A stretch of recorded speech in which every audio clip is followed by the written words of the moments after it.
ستاره های اصیل شما هستید دوستان عزیز. تماشابینان بهترین در قرغان تپه هستند. همتونی؟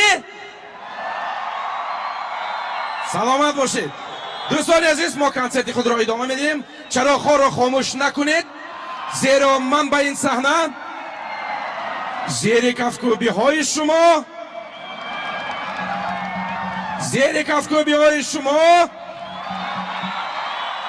باز یک بانوی زیبای استراده تاجیکستان.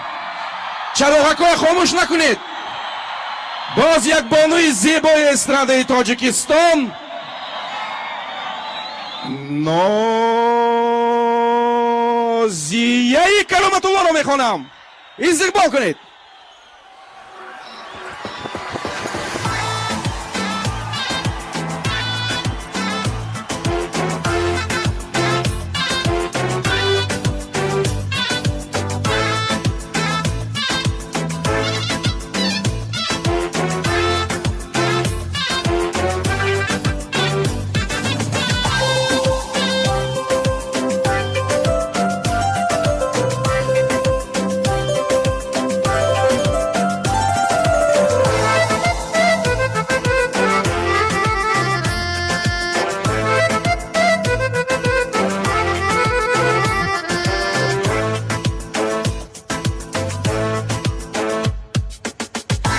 خوشی بهاری بچه‌ای بیقراری دل برده زی دستم با چشمای خماری بوی خوشی بهاری بچه‌ای بیقراری دل برده زی دستم با چشمای خماری قلبی دلم باز شد قصم آغاز شد قلبی دلم باز شد قصم آغاز شد مرغ دلی خستم از قفس آزاد شد مرغ دلی خستم از قفس آزاد شد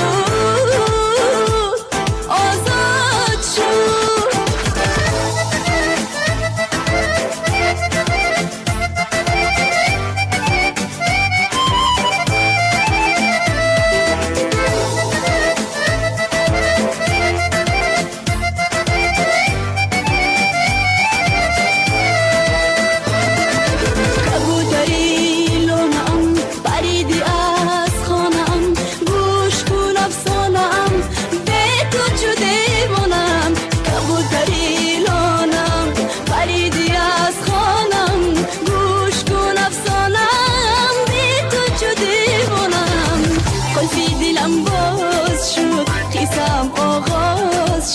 قلبی دلم باز شد قصم آغاز شد مرغ دلی خستم از قفس آزاد شد مرغ دلی خستم از قفس آزاد شد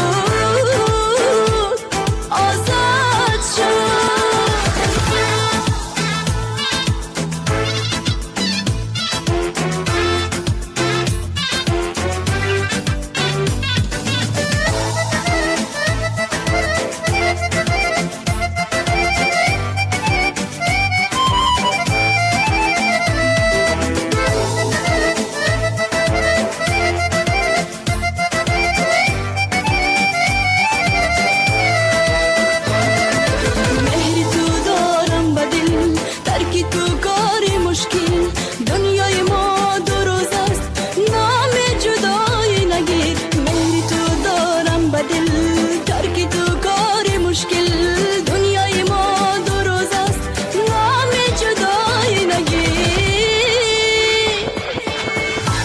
خوشی بهاری بچه‌ای بیقراری دل برده زی دستم با چشمای خماری بوی خوشی بهاری بچه‌ای بیقراری